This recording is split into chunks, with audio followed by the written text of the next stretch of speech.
Welcome to the Tipping Point Show. I'm Jimmy Evans. We have a great show for you today. Dr. Mark Hitchcock and I are talking about the rapture of the church and talking about the arguments against a pre-trib rapture and what the Bible actually says. And we're going to be proving to you in this show today that the rapture is pre-tribulation. It's going to be very encouraging, but maybe you have people that, argue with you about that. Maybe some of you have questions. We're going to be answering those on the show today. And let me just mention real quickly before I get into the interview with Dr. Mark Hitchcock that we have our conference coming up September 20th and 21st. Dr. David Jeremiah, Max Lucado. We have Ed Young, Pastor Ed Young, who's the pastor of Fellowship Church. That's where we're having the conference this year. We have, Dr. Mark Hitchcock, myself, Billy Crone, Rabbi Jonathan Kahn. We have a fantastic conference. It's going to be Friday night and all day Saturday. So we're adding the Friday night. The price remains the same.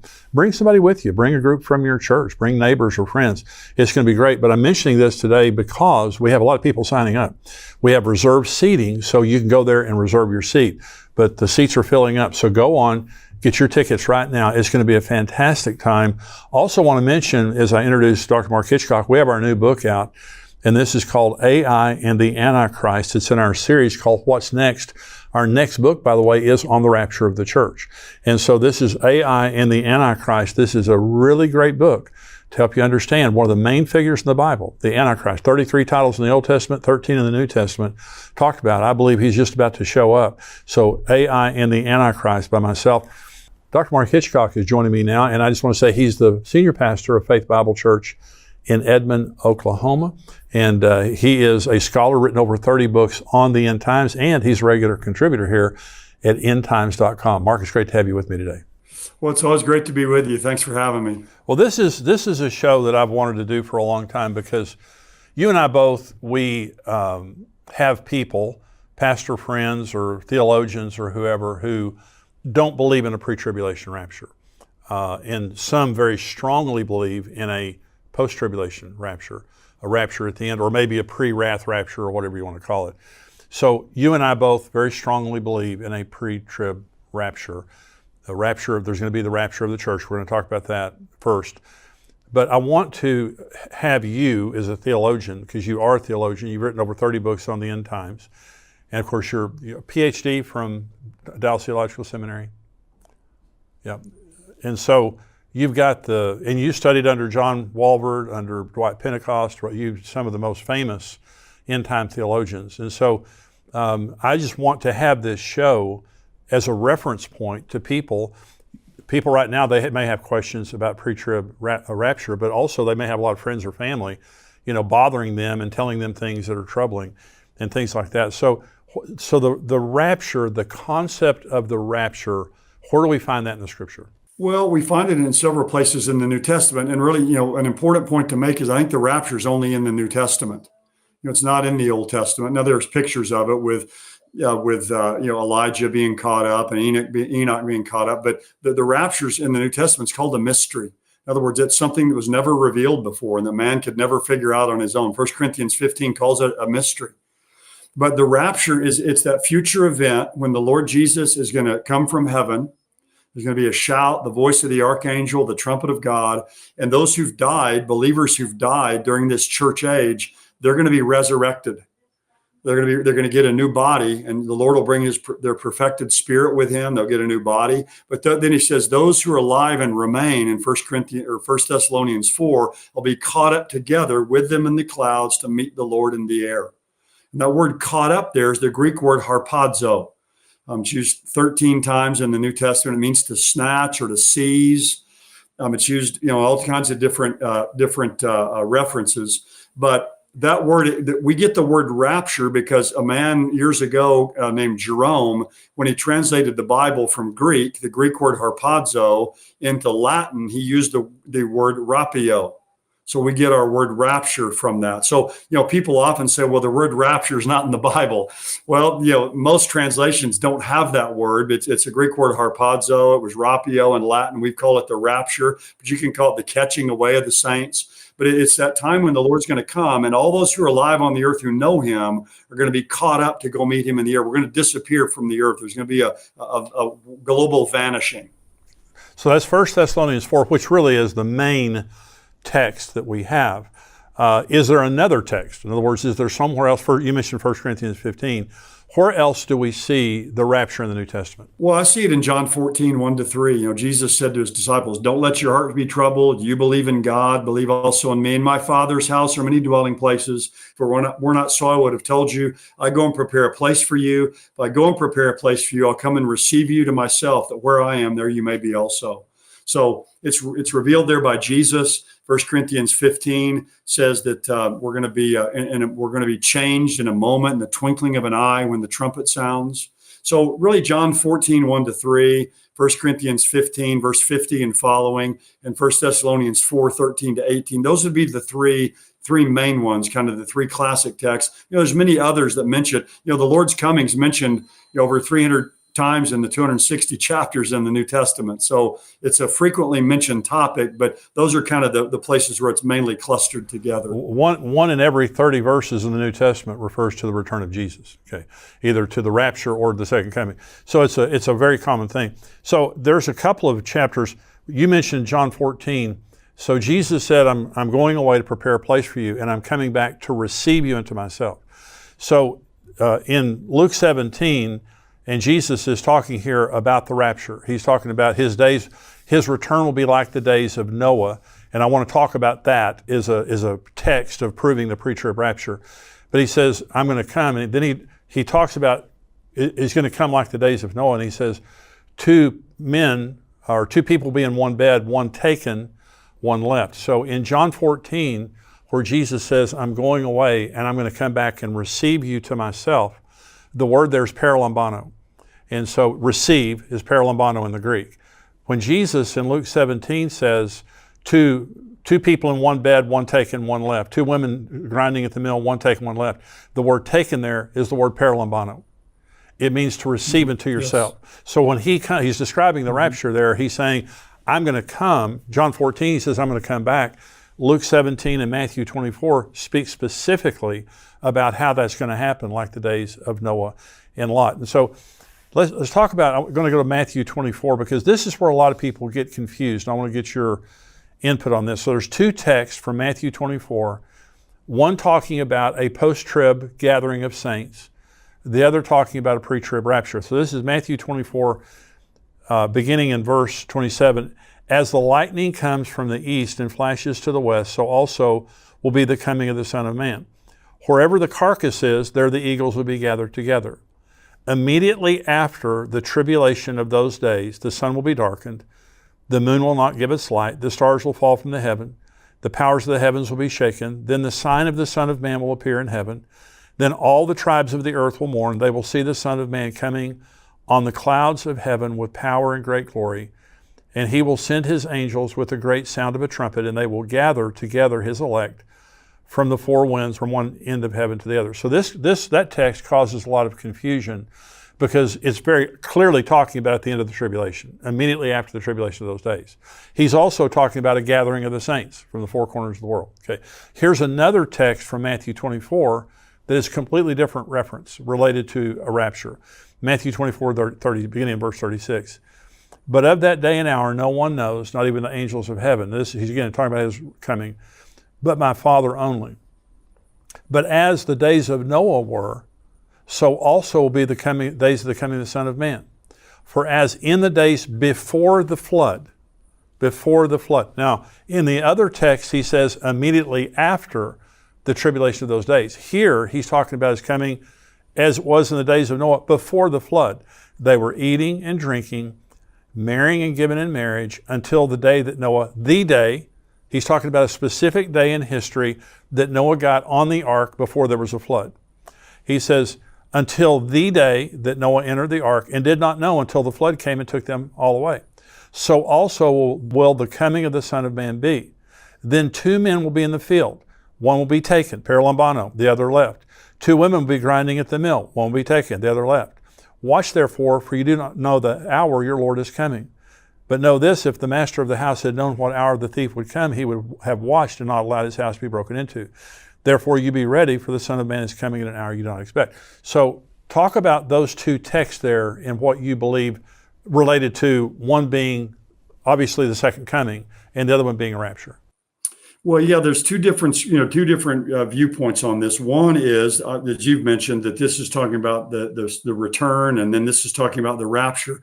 Others would say this whole passage is about the return, because they'll say, whenever the flood came, it says the flood came and took them all away. That what it's saying there, the flood took them away to judgment. That these people were taken away to judgment and destroyed, and that's the way it'll be at the return of Christ. These people are going to be taken away, and those who are left behind are left then to go into the millennium. So you can see it two different views here. The people being taken away are taken away into judgment, like the people were at the flood, and the people who are left behind will be left behind to go into the millennium. Whereas at the rapture, it's going to be the opposite of that.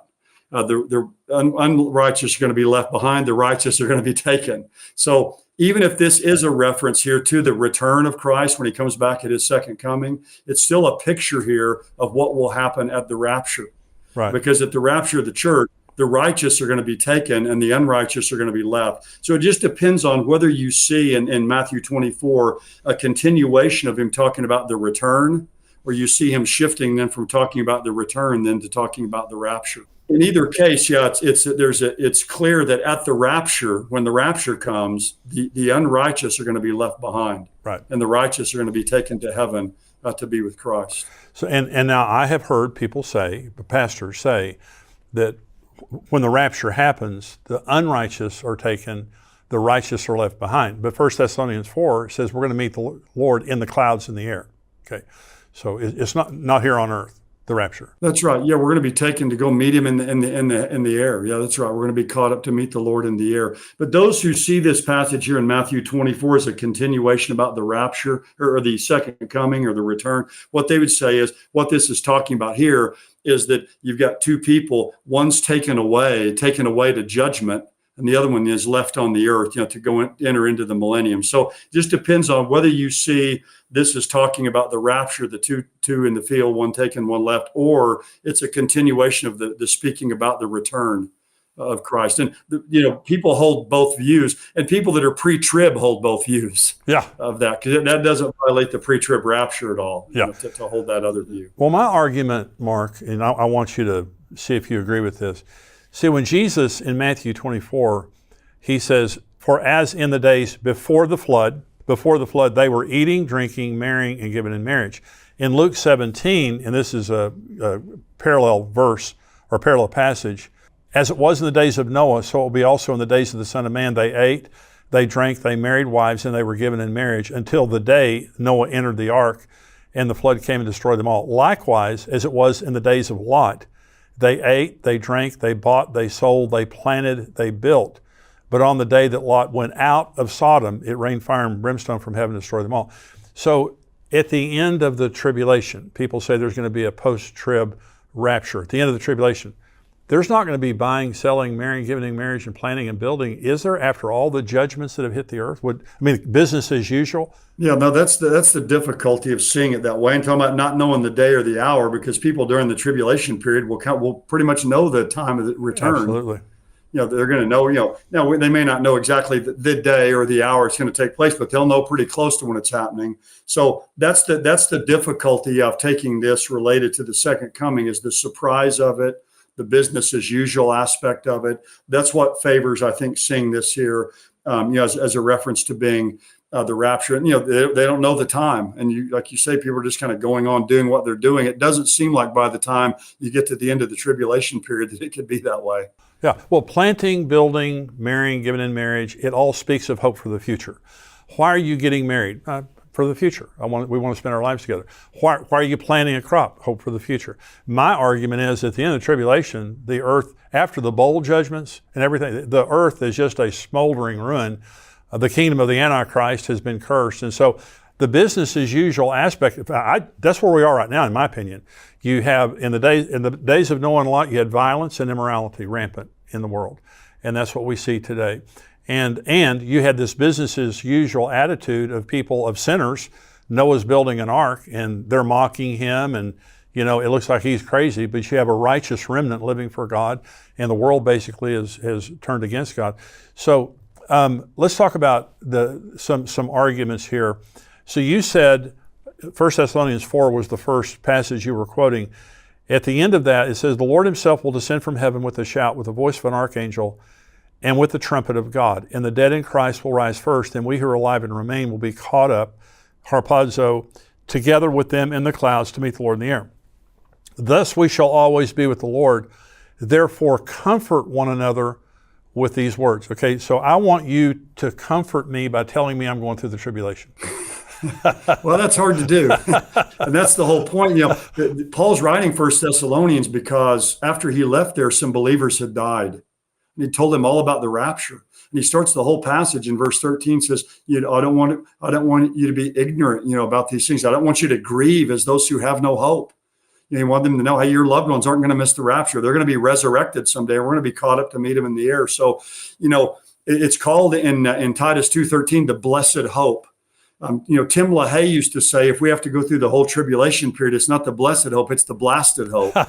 And I think that's a good way to put that. But yeah, it's presented as a blessing. It's presented as grace. Lord's going to come and receive us to himself. It's presented as something that's to comfort us and to be a blessing to us. And if you have to go through half the tribulation or 3/4 of it or all of it, depending on those other views of the timing, it's not a comforting, blessed hope. If you've read the book of Revelation, I don't know how you could ever be comforted by knowing that you're going to go through the seal judgments, the trumpet judgments, the bowl, any part of it. Now, there are also others, and I have a friend of mine specifically who believes this, and he says, well, we're going to go through the tribulation. He believes in post-trib, and he says, we're going to be spared from the wrath of the Lamb, because 1 Thessalonians 5 says God is not destined us to wrath. 1 Thessalonians 1 says Jesus delivers us from the wrath to come. He says we are spared. God is going to supernaturally spare us in the tribulation from the wrath of the Lamb, but not the wrath of the Antichrist, the wrath of the beast. What do you say about that? Well, the problem with that is if you read the book of Revelation, the seals, the trumpets, the bowls, these are global. In the fourth seal, a fourth of the earth dies. In the sixth trumpet, a third of the earth dies. How is God going to be able to shield that many people on the earth from this wrath that's coming? It's global in its scope. And so this idea that post-tribulationists, in fact, all the views of the timing of the rapture all agree that we're exempt from wrath. So the mid-tribbers just say, well, the wrath doesn't start till the midpoint, so that's when we're caught up. Pre-wrath, that view holds that it's about 3/4 of the way through is when the day of the Lord or the wrath starts. Post-tribbers usually say the wrath is kind of concentrated at the end, and we're kept through that period of time, through that wrath. But when you get to the end of the tribulation with the bowl judgments, with the wrath of God, it's being poured out on the entire world. There's no way that you could see believers being exempt from that with the global scope of what's happening. Well, and I said this scripture is talking about the Antichrist here. They worship the dragon who gave authority to the beast, who is like the beast. And he was given a mouth speaking great things and blasphemies, and was given authority to continue for 42 months. Then he opened his mouth in blasphemy against God, to blaspheme his name, his tabernacle, those who dwell in heaven. It was granted to him to make war with the saints and to overcome them. And authority was given him over every tribe, tongue, and nation. And so he was given authority to make war with the saints and to overcome them. So I said this to my friend, and I said, we are not exempt. I said, and he said, we are exempt from the wrath of God. We're not exempt from the wrath of the Antichrist. And he said, Christians have never been exempt from persecution. And so, and what I said to him, that's not persecution. That is the devil. That's Satan having license all over the earth to kill saints. And of course, both Revelation 7 and Revelation 20 show us pictures of mass martyrdom that occurs during the tribulation. So you don't believe that that believers during the tribulation will be exempted from the wrath of the Lamb or the wrath of the Antichrist? Yeah, it seems like believers during the tribulation period, there's that wrath being poured out. The exemption from wrath is promised to the bride of Christ. It's promised to the church. There'll be believers, people after the rapture who come to Christ, and they're going to be on earth during that time of wrath that's on the earth, because Jesus is opening the seal judgments, the trumpet judgments are being poured out, the bowl judgments are coming. So there's going to be wrath on the earth that believers then will experience. They're going to experience the wrath of God, the wrath of the Antichrist, and the wrath of Satan. It's going to all be there for them. But in the New Testament, in 1 Thessalonians 1:10, 5:9, as you mentioned, Revelation 3:10, these passages mention that we are going to be kept from that hour of testing that's coming on the whole world. So that's a promise to the bride of Jesus Christ. And in Revelation 3:10, it not only says we're going to be kept from the hour of the testing that's coming on the whole world. So we're not only going to be kept from the testing, but it says from the very time of the testing.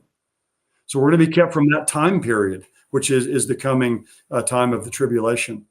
Well, Jesus said, this is in Luke chapter 21. Luke 21 is a end times passage about the return of Jesus.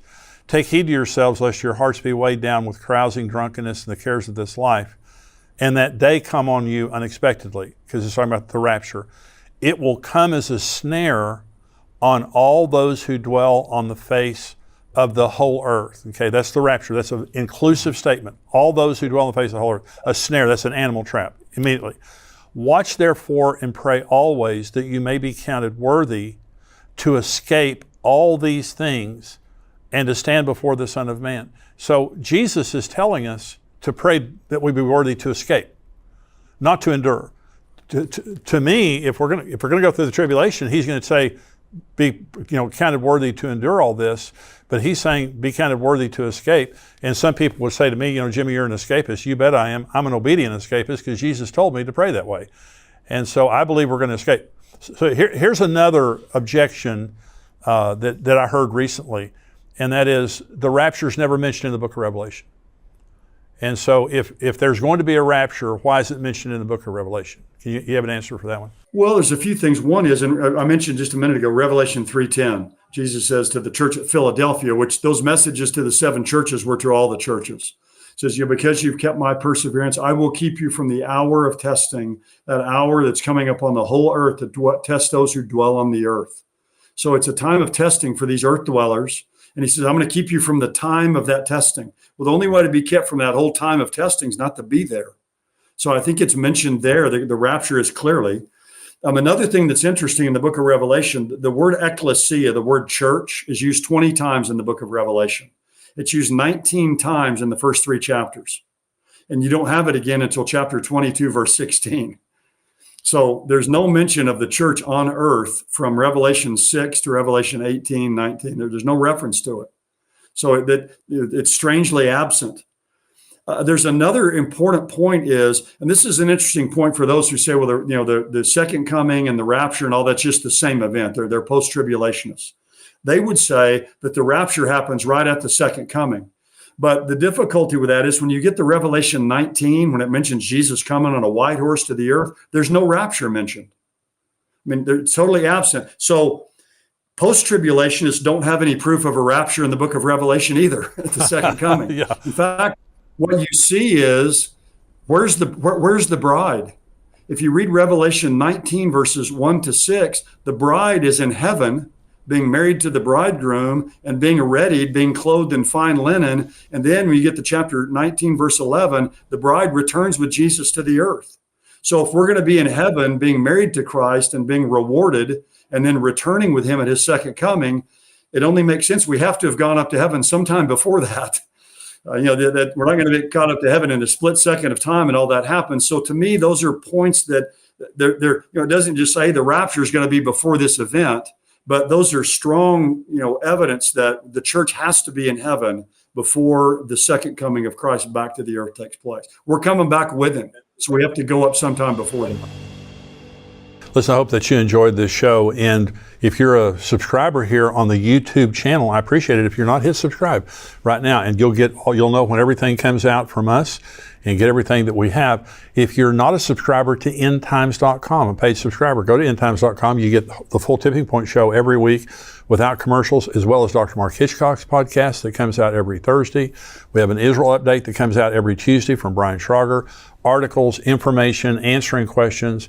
All week long, we have information to encourage you and to enlighten you, to equip you to know what's going on in this crazy world that we're living in. This is the world of the end times the Bible talks about, and we want to help you to navigate that and to stay encouraged and focused, and to be able to help your friends and family, to be able to be informed of things when they're happening, things related to Israel, things related to end times.